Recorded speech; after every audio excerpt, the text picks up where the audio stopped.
Hey you guys, welcome back to the channel. You're watching Force for Athletics. My name is Bram, and today I want to talk about how a year and a half ago I almost died of liver disease, more specifically, vanishing bile duct syndrome.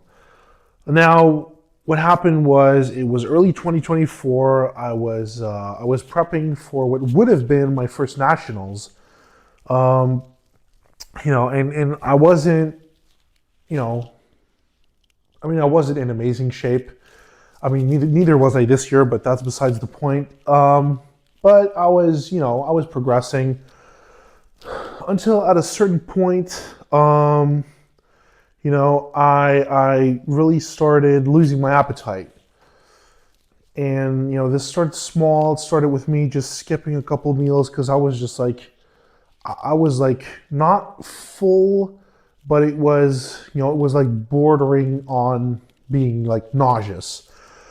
To the point where I felt like I was gonna puke. Actually getting like a gag reflex. At first I thought and this kept getting worse, of course. And at first I thought like, man, I'm like getting sick, but it wasn't that because I wasn't getting any fever. None of the other classic symptoms of like a flu or something. And as a couple weeks passed, this got worse and worse by the day, until at a certain point I was constantly nauseous. Whether I had any food in my stomach or not, I was constantly like holding in a gag reflex. Even smelling food just made me feel like I was gonna throw up. At this point I was like, okay, this is not good. I better get a doctor's appointment because I was losing weight because at some point I just stopped eating. I still kept trying to force little bits down where I could, but I was losing weight rapidly. And with that, obviously, my training quality going backwards, losing strength, obviously, because at that point I was just in a caloric deficit. So I scheduled a doctor's appointment. And the morning of my appointment, I woke up, got out of bed, went to the bathroom to freshen up. And as I was, washing off my face, you kind of look in the mirror as you do. And I saw that in the white of my eye, it had, become distinguishably yellow. And at that point, I knew like, oh, fuck, that's really not good. I knew that was jaundice, so it had something to do with my liver. Surprisingly, I hadn't immediately linked that to the symptoms I'd been experiencing over the past couple of weeks, which, I should have, because, that's one of the symptoms of something going on with your liver is kind of unexplainable nausea and appetite loss. Anyway, so I go to the doctor and I tell him what's going on. I'm also telling him like, I'm prepping for this big show, so this is like really a big problem because I can't eat, and I've got this show in like 2 months or something, which is obviously of very big importance to me. And actually, surprisingly enough, the doctor didn't think that that the jaundice and my other symptoms were related either, which I think is kind of weird. You'd think a doctor would put two and two together in that sense. Anyway, so initially he prescribed me some proton pump inhibitors because he thought that the nausea may have been just a stomach lining inflammation. I guess that's like a common thing that people get. But he did obviously send me for blood work for the jaundice, and referred me to a liver specialist. So I had blood work done that same day to check my liver values. And I went home, and later that evening, which is when all regular divisions in the hospital except for the emergency division are closed. And in the evening, I actually got a call from the hospital saying like, "Yo, man, we are really not impressed by your blood work, so we'd actually like you to come over." Yeah, so that was kind of like, oh shit, was it that bad? They called me in. They have like just some doctors on standby for emergency cases. And well, I actually still don't know why they called me in specifically that night. I guess just because they wanted to see me how bad I was doing. And at that point, it wasn't horrible yet. I mean, obviously, I was feeling sick because I was still really nauseous. But at that point, I didn't really have any other symptoms yet. We'll get to that in a bit. And so yeah, they prescribed me there and then. They prescribed me something for the nausea, which that didn't work. And they told me like, we want to monitor you now like I can't exactly recall, so I'd have to lie, but it was something like 2 or 3 days. They wanted to check me with intervals of like 2 or 3 days to check whether it wasn't getting any worse, because my liver enzymes were drastically elevated. They were in dangerous territory. Um, and as they kept monitoring me over the next couple of weeks, my liver enzymes, which were drastically elevated, were not skyrocketing. They weren't doing crazy stuff. They weren't rapidly rising. However, what was rapidly rising was my bilirubin. And this is where kind of for me, the bothersome part of the story kind of sets in. Yeah, and obviously, as the weeks went on, I kept feeling worse and worse.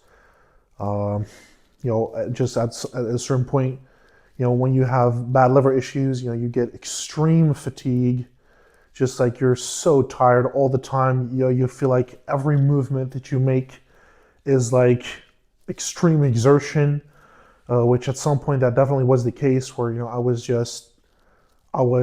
flat on the couch and like moving my arm to the remote control to switch the channels on the TV. That was that was already like a significant effort at that point. So I was feeling really, really sick. But that's not the worst part, because as some of you may know, with severe cases of jaundice comes extreme itching. And this started mild.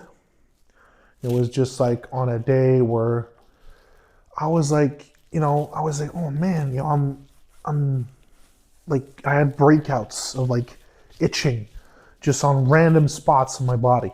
And I thought like, man, am I allergic to something? So I asked my mom, I was like, man, should I get some antihistamines for this or something? Like, do we still have those around here? Because I'm like really fucking itchy all the time. And my mom is like, she's like, I don't think you're allergic, honey. I think that's, that's a symptom of the jaundice, because my mom's a nurse. My mom knows that stuff. And I was like, oh man, that sucks. I hope that doesn't get any worse. And well, spoiler, it did. So, I mean, as the weeks or as the days, go on, this itching gets worse and worse. And at a certain point, it got so horrifically bad, you guys. And this ended up lasting for literal months at a time. And it got so bad, I was like a rabid dog. I just didn't know what to do anymore. I mean, you kind of start, losing your shit when something like that happens, because I was itchy, like in places you didn't even know you could be itchy. It was like inside of my mouth, inside of my throat, in my fingers, because it's in your skin. the itching comes from a deeper layer of skin, because that happens because bilirubin is actually a waste product produced by your liver, and usually this gets this gets delegated to your gallbladder, where it's mixed in with your stomach acids to help with digestion and stuff, because it's a bile salt. But when your bile ducts are damaged or destroyed, in my case, this bilirubin and other waste products, of course, but the bilirubin is the most significant of them all, just kind of build up in your bloodstream, and they start. This starts in the eyes. This is why your eyes get the off yellow tint, and when it gets significant enough, it also spreads to your skin and it saturates your skin, and it constantly teases, like triggers the nerves, the sensory nerves in the skin, and this gives a sensation of constant itching. It was under my feet, on my hands. I just didn't know what to do anymore, and possibly the worst part of it was this started to prevent me from sleeping.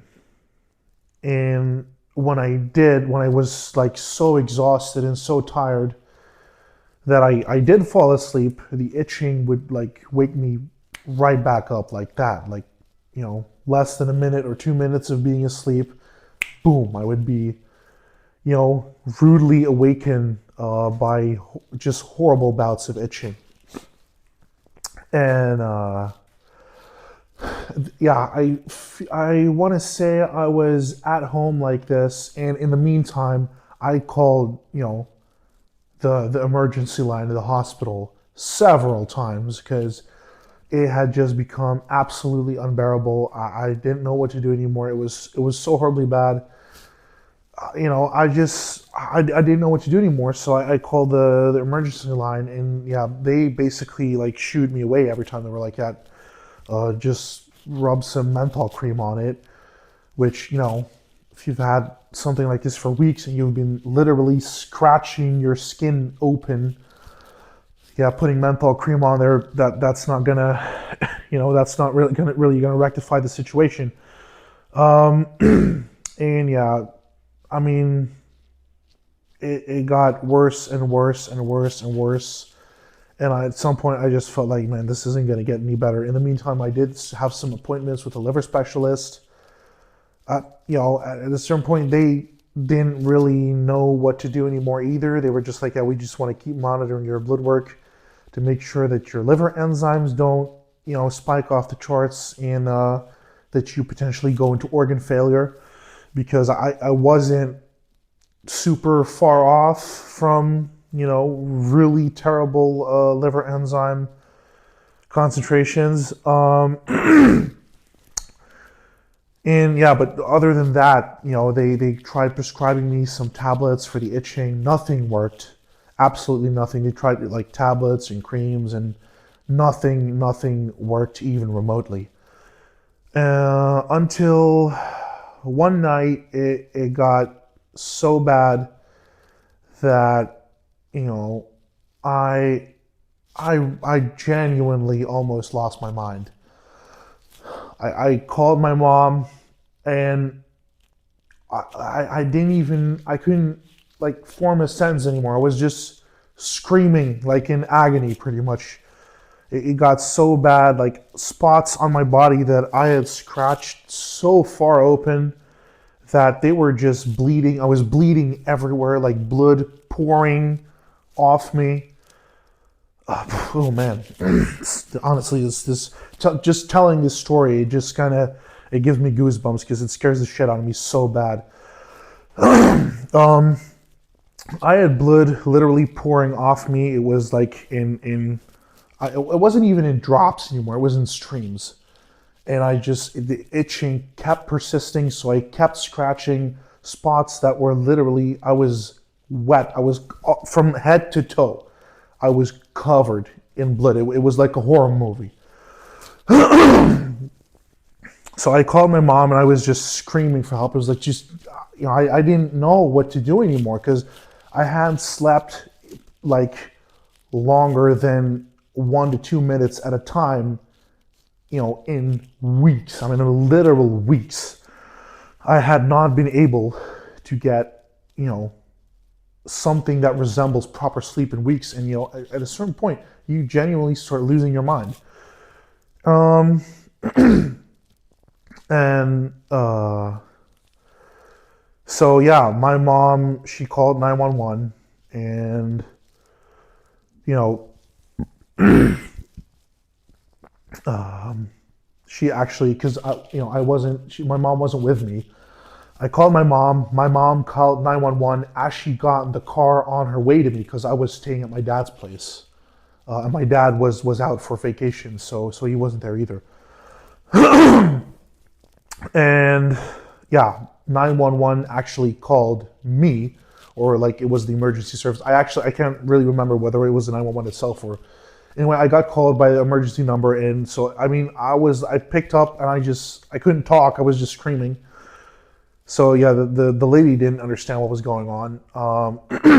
So my mom, she arrived and she talked to them, and yeah, it was in the middle of the night. Now it was like, I don't know, like 1 to 2 a.m.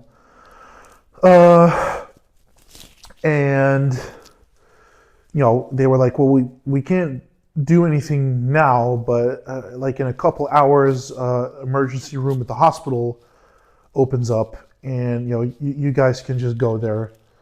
So in the meantime, my mother, she put me in the shower because I was like, that was something that when I was in the shower, like it would slightly alleviate the itching sensation. So she took like a chair, put me in the shower, just like I was like this. I kind of didn't know what to do. I kind of calmed down because I was absolutely losing my mind. Like I was gonna jump out of the window. I was that desperate and that erratic that I just wanted this shit to end. I genuinely would rather die than to have that for much longer. Yeah, and then when time came around that the emergency room opened up, yeah, my mother put me in the car. We went there, and when I got there, the first doctor to take a look at me was like, holy shit, what, he was like shocked because guys, I was as yellow as fucking SpongeBob. I will put pictures up here, and it was genuinely, it was like, I'm laughing about it now, but I was as fucking yellow as SpongeBob. And yeah, the doctors were immediately shocked, and they all said like, holy shit, you should have been administered to the hospital weeks ago. And I was like, I know, but I called and I got shooed away. The doctors were all face palming and apologizing for that. Yeah, and they put me in the hospital. And I, like, in my mind, I was gonna be out of there in a couple of days, but I believe I ended up being in the hospital for like in excess of 6 weeks or so. And yeah, I mean, in the hospital, they just they ran some tests. They did a liver biopsy, where they could conclude that I had vanishing bile duct syndrome, that my liver had been destroyed over 50%. They said it was, my liver had been, pretty much destroyed in excess of 50%, the internal structure of the bile ducts. That was bad. Liver biopsy, by the way, I do not recommend it because that in itself, that was really bad. Like they put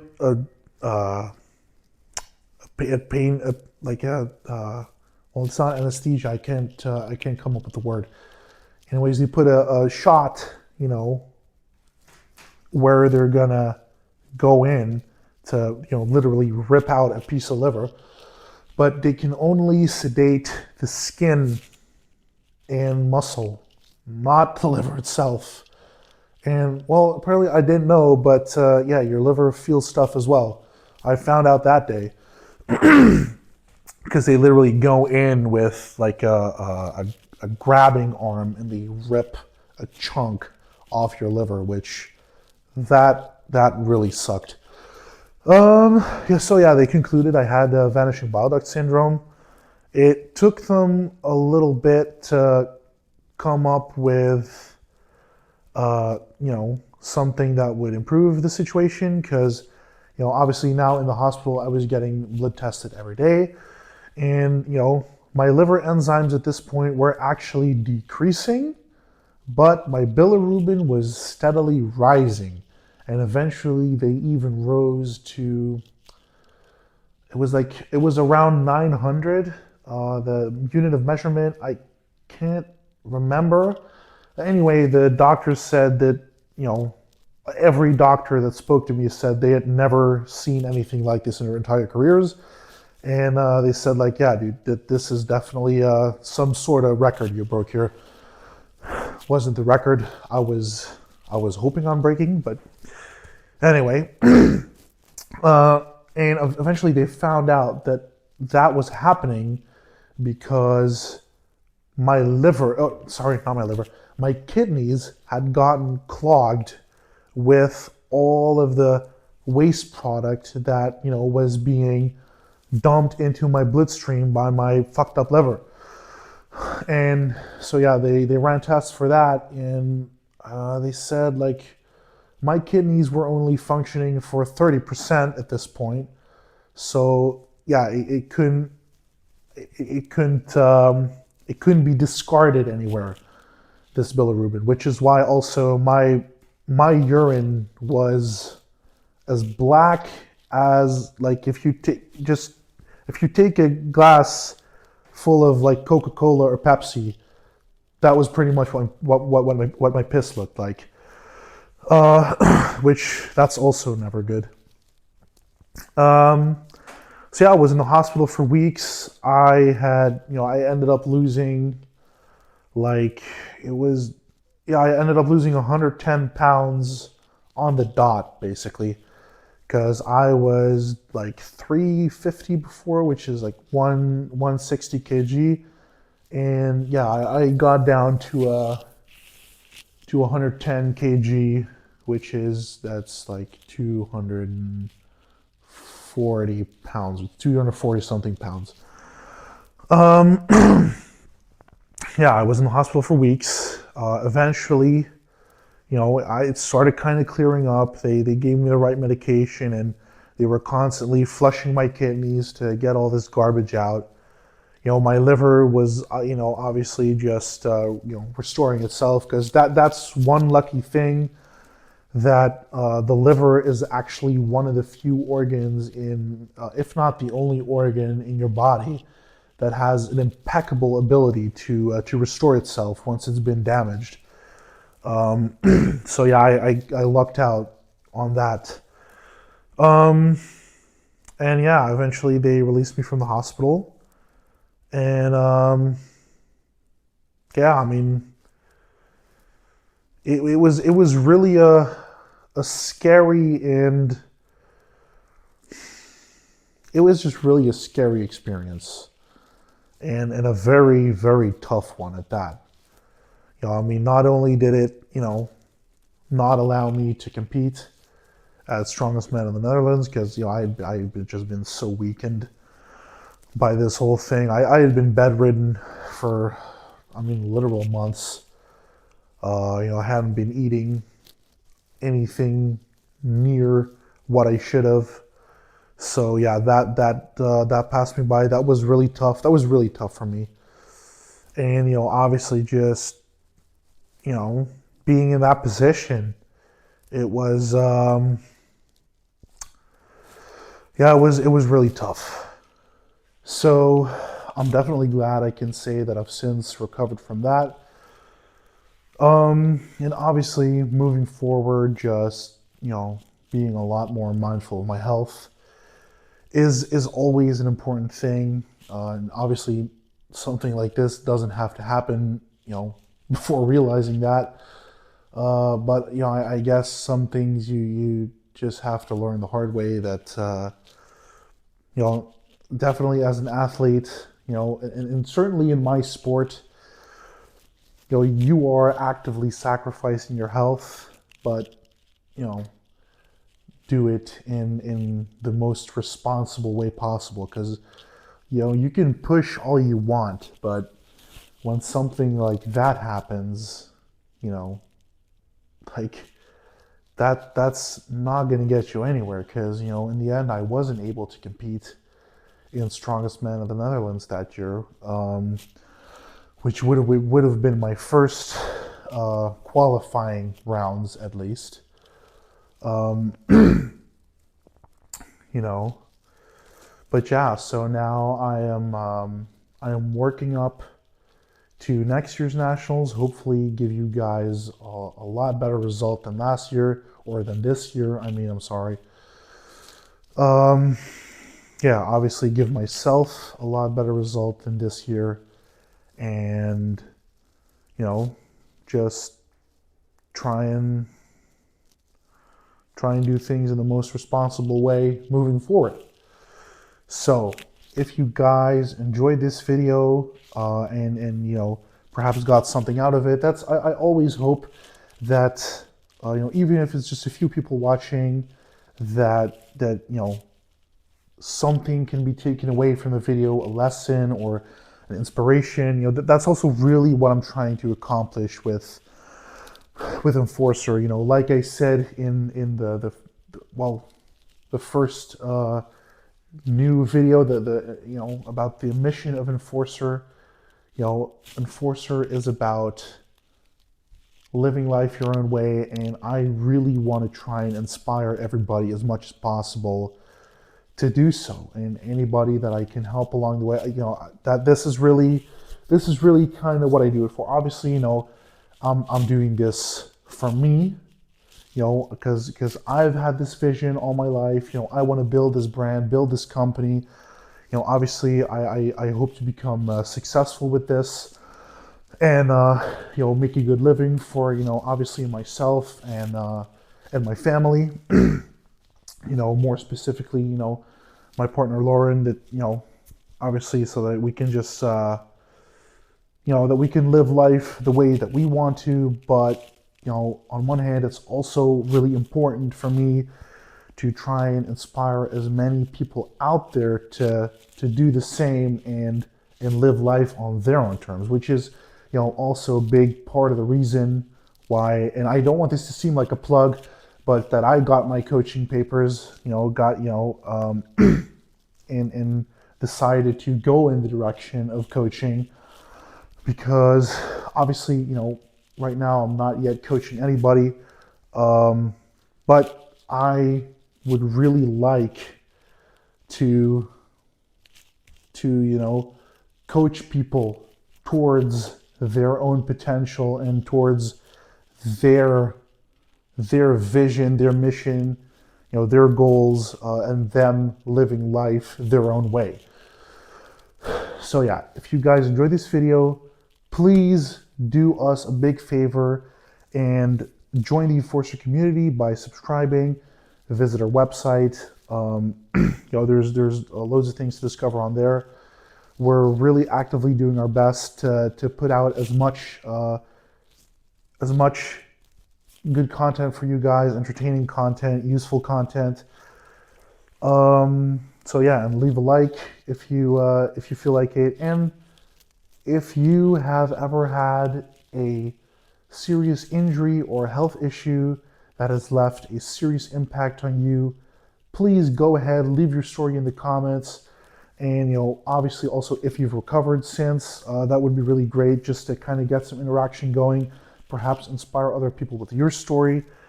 And I will see you guys in the next video.